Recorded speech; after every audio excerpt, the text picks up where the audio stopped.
welcome to the Janelle King Show. I'm Janelle King, and this is Extra 106.3, and this is where we discuss kitchen table topics that are typically banned from family gatherings, but are absolutely necessary in order to have a strong republic. And today's table topic is targeting local races. Targeting local races. You know, we tend to spend about 90% of our energy shouting about who's in the Oval Office or what they're doing, what they're not doing, or what's happening on the floor of the U.S. Senate in D.C. or the House of Representatives. It's easy to get stuck into this national drama, but while we're all staring at the circus in Washington, the real work, the real stuff that actually touches your life, your business, your kids' school is happening right in your own backyard, right up under your nose. Yet many of us can't tell you the name of our local officials. Most people don't even know that they have a state house rep or have a state senate. Most people assume that what happens in the General Assembly is something that goes over there, but they don't realize that it really, really impacts you on a day-to-day basis.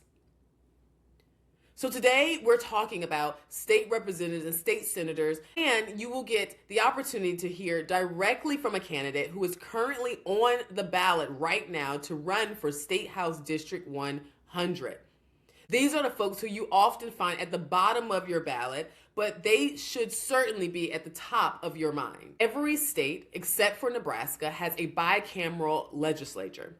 That's just a fancy way of saying that there are two houses. You have the House or the Assembly, and you have the Senate. Your state representatives are folks who represent smaller districts. They are your immediate neighbors because their districts are very tight. They're supposed to be the eyes and ears on the ground, your direct representative representing your small area. Then you have state senators who represent a larger swath of the state. They're there to provide a broader perspective and, frankly, to act as the checks and balances on the more impulsive whims of the House. But what do they actually do? So their primary function is simple but major: legislation and appropriation. Those are the two words that you have to look at. They write the laws and they pass the budget. In case the federal government is overreaching, your state legislatures determine things like election integrity, Second Amendment protections, energy policy, the things that they may feel like the big government may be overseeing. It's up to your state legislature to ensure that we continue to have states' rights. They decide where your state tax dollars go, whether it's fixing 285 or funding a new vocational program. They are holding the checkbook. So everything you want in your state is up to this body to determine whether or not they appropriate the funds to pay for those demands and those requests. So what makes them so vital to our republic? Well, here's the Republican secret sauce: federalism. The founders never intended for a bunch of bureaucrats in D.C. to tell a rancher in Wyoming or a shop owner in Florida how to live. The 10th Amendment says the powers not given to the federal government belong to the states. Your state reps and your senators are the frontline defenders of that sovereignty. And when the federal government tries to mandate how you run your business or what your kids should learn, it is your state legislature that should stand up and stand in the gap. They are the laboratory of democracy. If we lose our states, we lose our country. If we lose our power as states and as our rights as states, we will lose this country. This is the way a republic is set up. So this is a great time to now interject this little tidbit of information. I keep hearing people call us a democracy. To be clear, our voting process is similar to a democracy, but not quite, because we have an electoral college. However, we are not a democracy as a country. We are a republic. And I think oftentimes people get upset because they feel like we're not operating as a democracy, because we're not. This is not a majority rule state. We are a republic. We have representatives that represents each part of our state, each part of our districts, and so forth and so forth. We are a republic. So here's the cold, hard truth. Turnout for state level races is often abysmal. People show up for the president and they leave the rest of the ballots blank. They walk into the voting booth having no clue who's on their ballot. It's as if voters believe that the presidential races have the greatest impact on their lives, and that couldn't be any further from the truth. Because these races are often decided by a few hundred votes. So when you look at your local races, you decide that I don't want to vote in this. I don't want to be a part of this. But when in fact, you have to be a part of it. And your vote actually counts the most. Your single vote carries exponential weight in the state house races as well as the Senate. More so than it does the presidential race. Because the race can be so tight. And before you know it, you see a race where someone lost by 12 or 13 votes, or even 2 or 1. That happens more often than not in local races than in federal races. And if you want to see the change in your daily life, if you want to see resources provided to your community, if you want to see those potholes filled, if you want to see all the things that you deal with on a daily basis corrected, you don't want to wait 4 years for a new president. You look at who's running for the seat in your county, in your district, in your city right now. I remember a time when the Republican Party under Governor Deal was working so hard to address the poor performing schools, and they created the opportunity school zones or school districts or something like that. And in many cases, these were schools that were in low income areas, predominantly black and brown neighborhoods with Democrat elected officials. So Governor Deal was the Republican governor at the time, and he decided to host this event for the community, explaining his plans and how he plans to take over these failing schools because it's just not working. The plan that was in place was just not working. And this was a topic that he received heavy pushback on, particularly from Democrats who were not a fan of school choice. And they felt like this was creating an open door to make an argument or a case for school choice. For those of you who don't know what school choice means, it means that instead of your child being forced to go to the school that is in their district closest to their house, they have the opportunity to go to whatever school they want to go to. The parents choose how their child is educated. And that is something that the Republicans were pushing that the Democrats did not like. Well, the event that Governor Deal scheduled to take place was to create an opportunity for teachers, for the community, for parents, for anyone to ask him whatever questions they have about this potential takeover. Well, I personally asked local officials to email the invite to their constituents. Unfortunately, many of these elected officials never even sent the email. They never invited their constituents. They determined for you what information you should have. They determined that the information that they received was not best for you. So I want to leave you with this before we bring in candidate for State House District 100, Edwin Duncan. But I don't believe our forefathers saw it as having all these individuals representing all these big interests coming in with a bunch of money and overstepping the voice of the people. But that's where we are, unfortunately. And why? Because the lobbyists show up every single day, while the average citizen only shows up maybe once every 2 years, depending on what the issue is. The right to lobby was designed for individual citizens, and it was so that you could ensure your elected officials understood the heart and the desires of the people that they serve. We need to start voting for people who we know, people who we vetted, people who we've researched. You don't have to know them on a personal level, but at least have gone to their website. And you can do this by downloading your ballot ahead of going to the polls.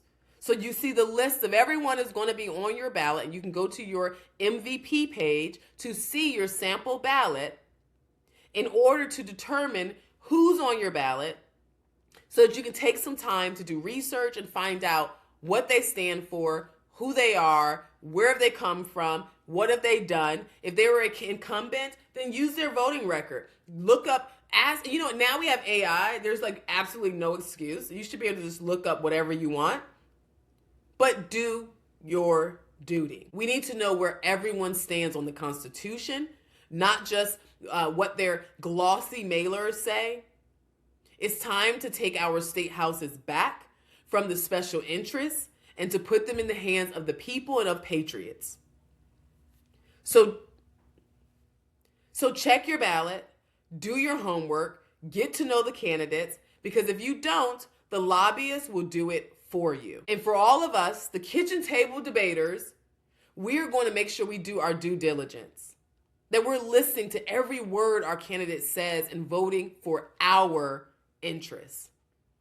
So after the break, you're going to meet Edwin Duncan. I interviewed him because I met him on the trail and I thought that he was really interesting.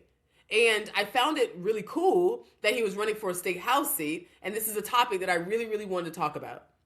So I want you to hear from him. We asked him a bunch of questions, as well as did a little fun segment of Would You Rather. But most importantly, I wanted to just get his name out there, get his face out there. I wanted you to see that this is what state reps do. And then I want you to go to his website. I want you to research him. I want you to email him your questions. If I did not ask the question that's on your mind, please contact him, email him, reach out, and get information directly from him. So stay tuned so you can hear that interview and so much more. We're just getting started. You're listening to the Janelle King Show right here on Extra 106.3. Thank you so much for joining the show. Please remember to like, share, comment, and subscribe. And don't forget to hit that notification bell so you'll be notified every time I upload new content. Now back to the discussion. Well, welcome to the Janelle King Show. I'm Janelle King, and this is where we discuss kitchen table topics that are typically banned from family gatherings, but are absolutely necessary in order to have a strong republic. And today's table topic is a candidate conversation. We are going to have an interesting conversation, a fun conversation with Mr. Edwin Duncan. But before that, let me tell you a little bit about him. I met Edwin a little bit ago and totally fell in love with him and his wife, mostly his wife, because I thought she was fabulous. And we hit it off. I feel like we had kindred spirits, and I just really wanted to introduce him to the audience. So a little bit about his background. He is running for Georgia House of Representatives right here in the great state of Georgia, District 100. So that should be easy to remember, okay? Think about a $100 bill, okay? District 100. But he brings a lifetime of boots on the ground experience to the table, from his upbringing in a military family to his own service in the United States Navy, to his successes as a self-made entrepreneur in the roofing and restoration industry. Edwin has spent his career building things from the ground up. I love that because, Kelvin and I are builders. So we are all about our construction people and our infrastructure people. So thank you for that. And thank you for your service, Edwin. He's a longtime resident in the Lake Lanier area, but he's not just a businessman. He's also a father. He's a grandfather, and he's a dedicated coach who has led championship volleyball teams at the junior Olympic and collegiate level. That's impressive. So now he's looking to take those values of leadership and hard work to the Gold Dome, and we could not be more excited. So ladies and gentlemen, Edwin Duncan. Welcome to the show. Hey, thank you so much. And what an awesome, introduction. So I really appreciate that. Yeah. So thank you guys so much for having me on. Absolutely, absolutely. Well, I have not had a bad conversation with you from the time I met you. And having worked with a lot of candidates in the past, I always like to start with the introduction of who are you? How did you get here? Not necessarily why you're running yet, but just, give us a little bit about your upbringing and some of those values that was instilled in you, and just how that developed you into the man you are today. Yeah, absolutely. And, I grew up in a hardworking military family. We didn't necessarily have a lot when we were growing up, but there was a lot of love. We grew up on the values of hard work, service over self, and, we grew up in the church. And so a lot of that upbringing just kind of shaped who I was. I got started, I went to college to play baseball, had fun. I was over at the University of Montevallo, and it was really weird. To some, that seems like an ideal situation. For me, it just wasn't. I think I wanted something more out of life. So, at the end of my sophomore year, I remember going over to meet my mom for lunch, and I stopped into the Navy recruiter's office. I was like, you know what, let me just go check it out. So after sitting there and hearing what he said, it was just, I was hooked at that point. And so I told my mom, hey, I'm not moving back home, but I'm not going back to college. I'm going into the military, and I'm going to serve something that's greater than myself. And so at that point, I left. I went into the Navy. I was an operations specialist there, and that I think that period definitely shaped my life as far as and shaped my worldviews, and shaped my interest in politics. And so then after that, I got out of the military, came back home. My mother at the time, she was diagnosed with breast cancer, and so I wanted to be there and just kind of take care of her and be there a little bit more for her. And so that really shaped that, and that's how I landed in Georgia. So my mom, she worked and she traveled around with her company, and her final landing spot was here. So my last duty station was Little Creek Amphibious Base, up there in Virginia. And so after that, I moved to Georgia to be here and take care of her. I thought I'd go back, but when you get married, have kids, buy a house, you start establishing roots. You're like, okay, all right, this is home. So this has been home ever since. So we enjoy it. Awesome. That's awesome. Now, tell me a little bit about your entrepreneurial experience in transitioning from the military and going to the private sector. What was your biggest takeaway starting your business or going into business? So in business early on, I started out in, I think I got lucky in some ways. I think a lot of people like military candidates when they're applying for positions. And so I got hired on early on with a company called Dixie Home Crafters. And I started out as a sales manager, worked my way up to the assistant general manager. And next thing you know, I was a corporate trainer responsible for 14 territories. And this is all still at a pretty young age, but I think that the discipline that I got in the military kind of guided me on that path and allowed me to fast track my acceleration there. And so did really, really good there, young man, got my first house, we're living pretty good. And I just saw other opportunities where I could serve in business. And so I stepped out on faith. I left a comfortable corporate track. I started my first roofing company, and that was the task that they had asked me to create for them. And I said, well, I could do this on my own. And so I had a couple of buddies that left with me. We started Knight General Contracting, built that up to 5 offices across 4 states, just through the same disciplines. A lot of those guys were prior military as well. And, we all kind of shared that same, we're going to put the customers above us. And we're going to go out there and just do things the right way. Our values aligned. And so we were blessed, and the company was able to grow. And so at that time, I ended up selling that company out into the private equity space. Did pretty good there. I had a non-compete, so I had to work as a consultant for 2 years, as the transfer came over. And so then after that, I built Rapid Response Roofing and Restoration, which I still currently operate now. So we're operating in Alabama, Florida, and also here in Georgia. And so my favorite right now is our solar company. So I also own Rapid Response Solar Tech, which was recently absorbed into a much larger entity. And it's really, really cool. We launched a new product into the United States last year, and it is taken off and doing really, really good. So right now, our product is manufactured in Estonia.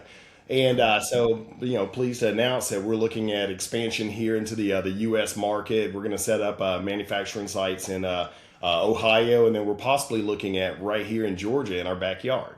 Wow, that's awesome. So you're not just going to advocate for policy that brings jobs, but you may actually physically bring jobs to this state as well. Oh yeah, now I've built companies that have put Georgians to work, and I want to enact legislation that does the same thing and protects our small businesses, and keeps making Georgia one of the best places to work and grow a family. Yeah. No, what I love about your story is that you took your experience and in the military, your leadership, your discipline, all of that, you took it into the private sector. Not only that, but you also worked your way up. And it's interesting because my husband and I, when we were traveling through the state, we were in Taliaferro County, and we went to a restaurant that we stopped by 5 years ago when he ran for U.S. Senate. And there was a gentleman there, a young black guy who, his name was Kevin, and he was working there 5 years ago. Well, we found out 5 years later that he's still there and that the owner's looking at handing him the business. And Wow. so, and Kelvin and I, we got in the car and we just said, there in America, you can do so much. You Oh just yeah. have to put your hard work into it, be dedicated, and have character. So Yep. I love your story and thank you. Okay, so you spent your life in the military, the private sector. What was the tipping point that now said, I want to go into political service? So it's kind of funny there. I had always been behind the scenes in politics. So I think we were talking about it before. David Clark is one of my best friends. He ran he's actually done a really good job in our district, him and his wife, Courtney. 12 years of service here, and now he's running for lieutenant governor. But back in 22, he actually called me. We were in San Antonio, Texas, watching our fourth child go through basic training graduation. And David called, and he's a Green Beret combat veteran. He was thinking about stepping out. He had a lot of military responsibilities as well. And so he asked me if I would consider running. And that's a huge ask. I'd worked behind the scenes on his campaign, knocking doors and helping at events and things like that. And now to be right there on the forefront of that, it's not something I'd ever thought about before. Not something I saw for myself. But me and April, we talked about it. We prayed about it. And at the end of the day, it didn't seem like that was the season that God was calling me into. Alicia was still in high school, and I wanted to give her the same, undivided attention to make sure that, she got off into the other world the other right way and be there for our kids. And it just didn't seem like it was my time. But, David went on, ran his race and against Bonnie Rich, ended up winning, and did some more good for our community. And so then, this time we were actually working out, and he told me he was thinking about putting his name in the hat for the lieutenant governor race. And April and I prayed about it, and you know what? God gave me the vision clear as day that, hey, this is where I want you. This is the table that, I want you seated at. And so, I'm here. All right. Well, look, when God says it, you just go, right? I Oh, always yeah. like to remind people that duty is ours, results is the Lord's, and you just gotta run with it. So that's Yep. awesome. And thank you. Okay, so now let's get a little bit deeper into your platform and some of your priorities running for office. But before that, what are some of the concerns that you're hearing in the district? Well, and you know what? Honestly, that's the best part for me along this journey. On the campaign trail, you guys are very familiar with it. You're touching voters and you're sitting in different rooms and at different tables. And at the doors, it's something different every time. But that's been the best part of me is being able to connect with voters and hear the issues that matter to them the most. One of the biggest things is affordability. Property taxes are just right. They're through the roof. I remember about 3 years ago, we were probably at about 4,200. Now we're over here in Beaufort, Georgia. You could throw a rock and hit Lake Lanier from our house. And our property taxes about 3 years ago were about $4,200. So now fast forward, last year's property tax statement was 8,600. 8,600. And this is, the current year that we're in. And there was a homestead credit that saved us about $427. But my wife April, she could spend that in a weekend on Amazon. So we got to do I something. understand. Oh yeah, no, but we got to do something to get things back and keep more money in the hardworking people's pockets. I've sat in too many town halls where you had seniors that are over in active litigation right now because they're being priced out of their houses. They're on fixed incomes and they can't afford these price hikes. So we've got to do something there and protect our seniors. I also don't believe that seniors should be paying for everybody else's kids to go to school. There's certain things that we can do to while not sacrificing our essential services like fire and police. There's other things that we can do. But I want to make life affordable for people, the families that are trying to start back out, because the American dream, I think we're getting back to common sense now. We're getting back to affordability.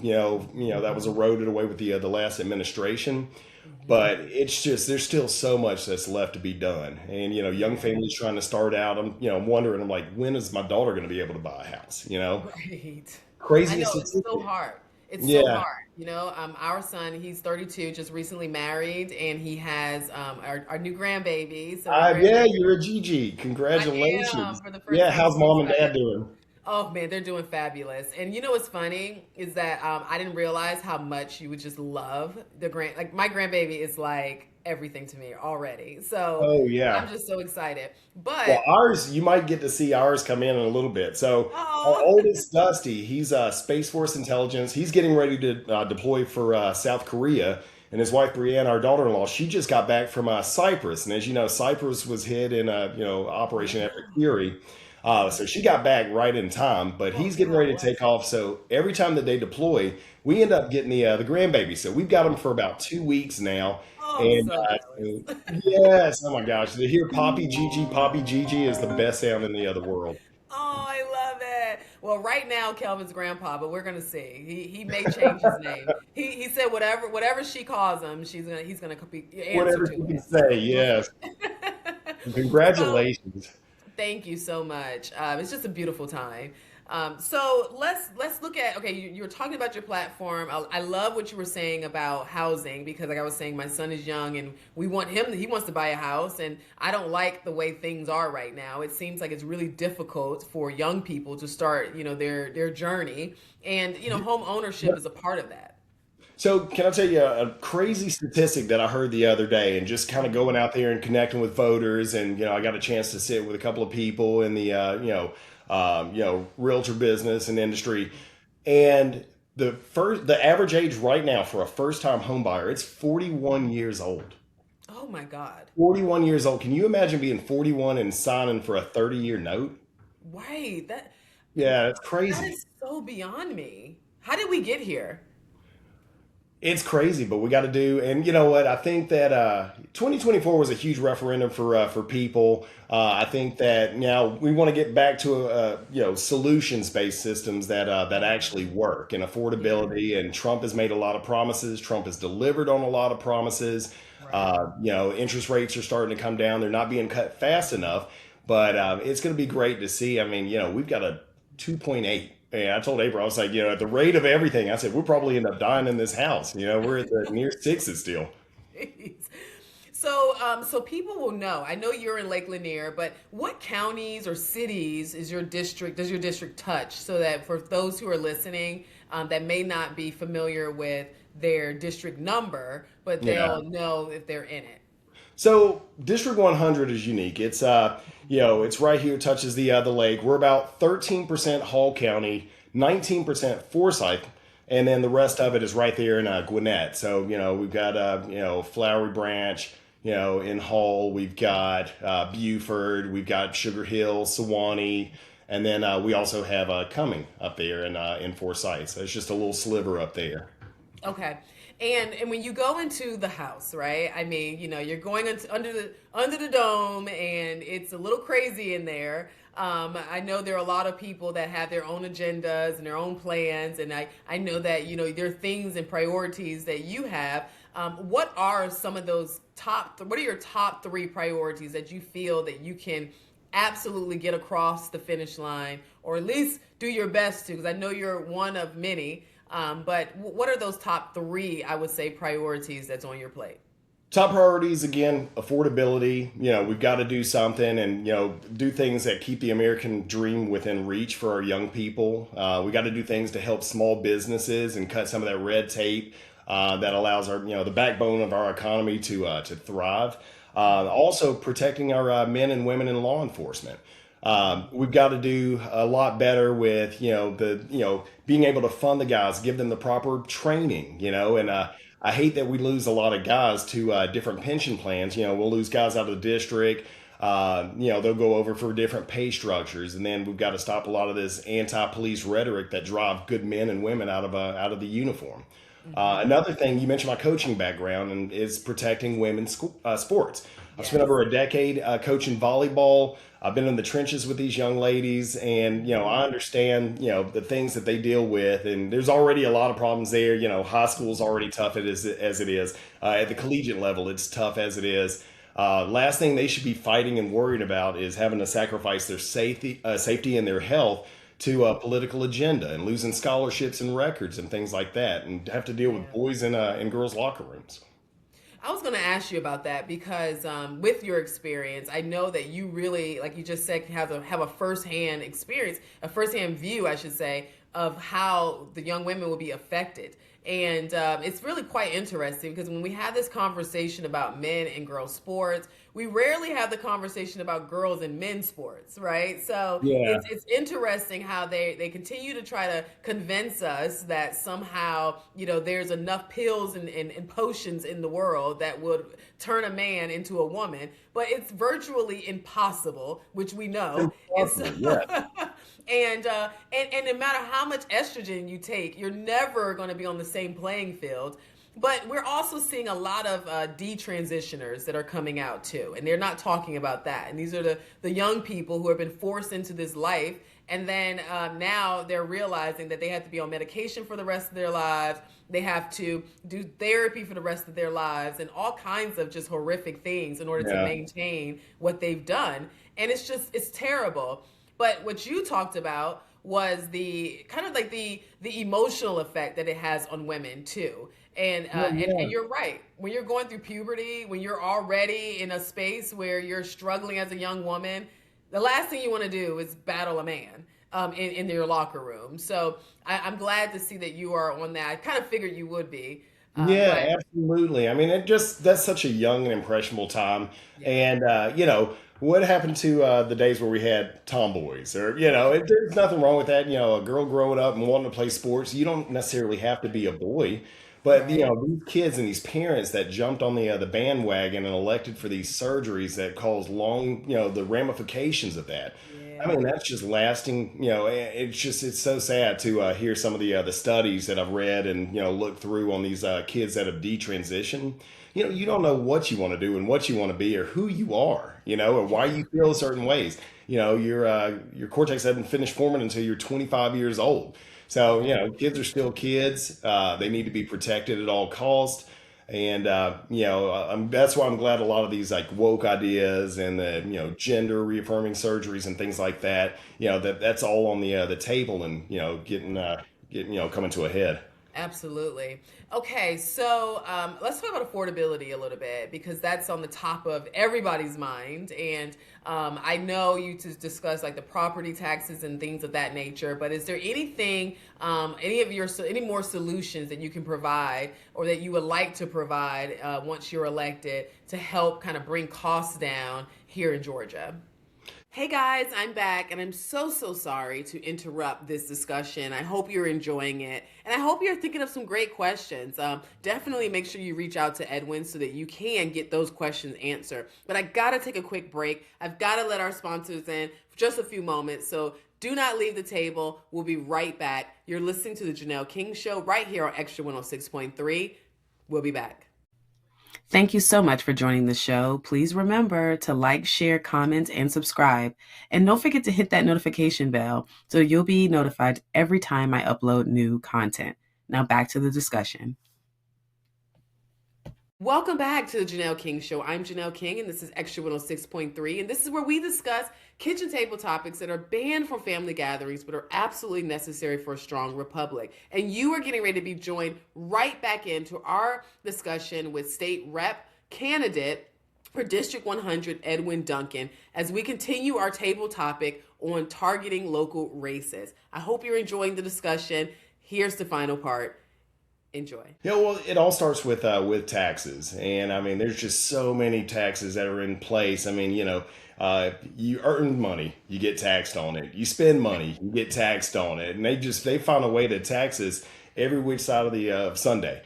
And then you look at another thing that makes you frustrated is when you hear all of the waste, fraud, and abuse that's going on, like in Minnesota and other places, Ohio. Right. I mean, the money's there for us to do real good. Yeah. How come our vets don't have free health care? For the ones that selfishly went, kissed their families goodbye, went on the front lines for us. Why do we have veterans sleeping in cars? Yes. If other nations in like Dubai, Arab Emirates, they can do all these things and provide free health care for their citizens and their people.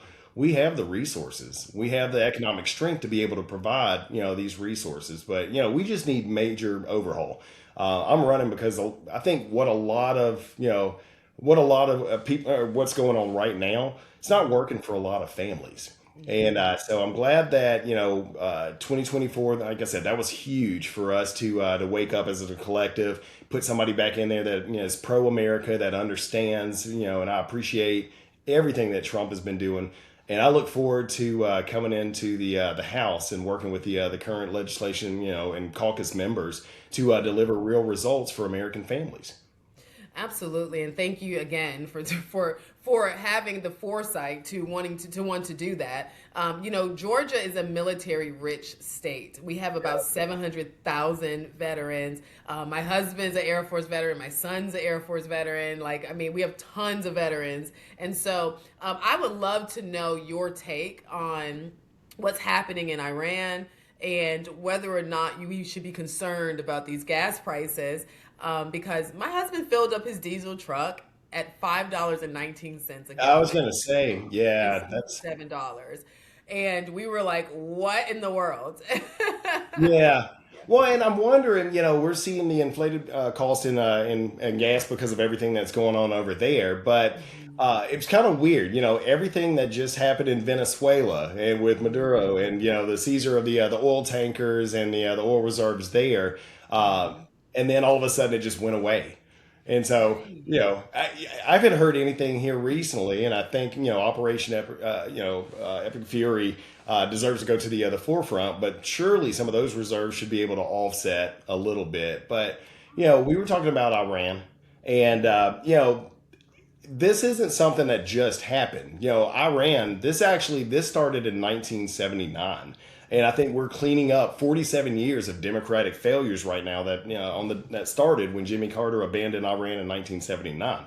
And so that single act that created Hamas, Hezbollah, the Gulf Wars, 9/11, and the hostage crisis. And so I think that Trump is going in there with absolute strength and doing something that Obama, the Clintons, Carter, every weak Democrat, what they refuse to do.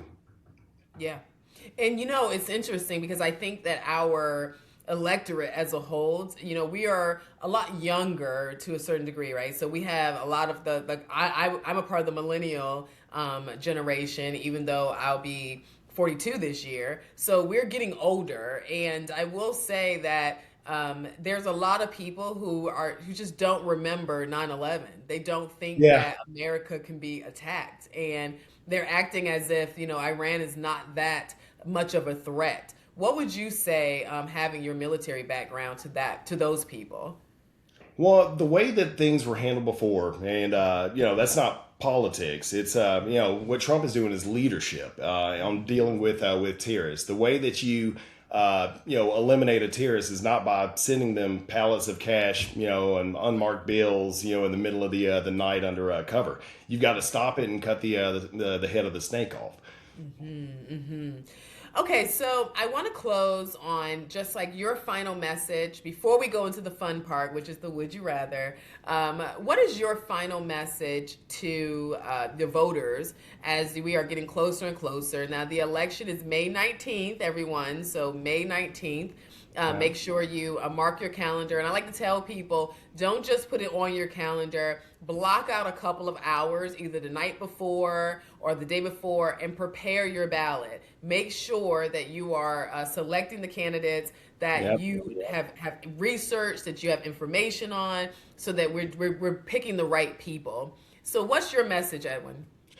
So me, I think I'm more of a service over self guy. With military experience, that's the way that I serve in the business, a way that I serve in community. It's service over self, and I think that we need more of that in the House with people that go in not with self motivated interests, but how can we make our community better? Just a real quick story. It's funny. I had our campaign kickoff event, and if you looked at that room, you wouldn't have been able to tell that that was a Republican room, or you wouldn't know what was in there. We had Republicans, Democrat, Black, White, Hindu, Indian, you name it. Members of the LGBTQ community. My platform and my campaign, it's about community. God gave us all a voice. I want to hear from everybody, and because at the end of the day, this isn't my seat. I'm just a Right. voice for everybody, and I tell people that when I sit there and talk to them, just like, well, what are the problems that are affecting your family within y'all's four walls? What are the issues that are keeping y'all up at night? Because that's what I Mhm. want to understand, and that's the solutions that I want to be able to deliver on. So at the end of the day, this isn't about me. It's about community. It's about the common sense values that we love. It's about protecting the Georgia that we love, and the way that we do that is just through common sense. Absolutely. Well, I appreciate that. I love it. I feel like there's just so many, like just fresh blood that's coming into politics, and I love. I'm happy about it. I think we need it. I've been around for a while, and I think it's time for a changing of the guard. I think So so. I agree wholeheartedly. So welcome to that. Okay, well, there's just a fun segment. This is pretty lighthearted, but our listeners enjoy this segment because it allows them to get to know you on a fun level. So I'm just going to ask you a quick would you rather questions, right? So it's like, Okay. would you rather do this or this? And so the first one is pretty easy, I would think. But would you rather spend the weekend in a cabin in the mountains, or would you rather stay at a resort on the beach? Oh, hands down, resort on the beach. I'm a toes in the sand. Hearing the waves crash, hearing the birds chirp. I mean, yeah, I'm hands down beach. Okay. The next is, would you rather take a cross country road trip in a cramped Navy vessel with your old crew, or would you rather travel in a minivan with a bunch of grandchildren and all of your kids? Grandkids, hands down. Yeah, no, we would, and we've done that a little bit, but definitely hands down the grandbabies, in the van. Okay, here's one that's a little bit more business. Would you rather have unlimited funds with a startup company, or would you rather kind of work it from scratch where you have, just saved up a little bit, but you're kind of just grinding through it, or would you rather have all the funds up front? So I would say that it's kind of a loaded question, but if you had all the funds, then obviously, and you've got the know-how in business, and you understand the marketing, you understand moving product, you understand all of that. But I would say, oh, that's tough. Um, yeah, I'd say have the funds, and then be able to start there. All right. And the next one is, would you rather, and this goes to your coaching, would you rather want to just win a state championship with the entire team and everyone is just bonded together? Or would you feel more achievement if you saw that one struggling athlete advance and do well, but you didn't win the championship? Obviously you're in it because you want to win, and there's always that motivation there. But part of mentorship is growth. And so that was the part of me that, when you can take a group and then the light bulb goes off and everybody buys in. And at the end of the season, I think it's so much more rewarding than, shiny stuff, that you get to mount on a shelf. Oh, I love that. All right. Well, please tell our listeners how they can follow you, how they can support you, and what they can do to help get you into the dome. Yeah, absolutely. So our campaign website, it's Edwin Duncan, FORGA.com. You can connect with us there. Please follow us on our socials. On our website, you can make donations. You can sign up as a volunteer. You can request a sign. And so we would love to have everybody's support. Interview me for the job. If you've got HOA meetings coming up or something like that, or just, I'm actually getting ready to go speak at a men's group at an assisted living facility. Hey, bring me in. Let me spend time with you. Interview me and make sure that I'm the right candidate for the job. But obviously, we'd love to have any help if someone wants to get involved that's in our area and wants to help us knock doors. We would love that. We'd love some boots on the ground support. Well, I love that you're knocking doors. People don't do that as often as they should, but that's how you win elections, and I know that. And so you're doing great, and we wish you all the best. Thank you so much for joining the show, and I'm hoping that our listeners will take heed. And again, if you are in District 100, if you don't know your district, please look it up. You need to know what your state district Yeah. is. But if you are in District 100 or you know someone or a family member, I encourage you to go and support Edwin. Thank you so much once again. And to all of you who are watching, thank you so much for listening, for watching, for joining us. Till next week, always remember to stay unafraid, stay unapologetic, and never stop seeking the truth.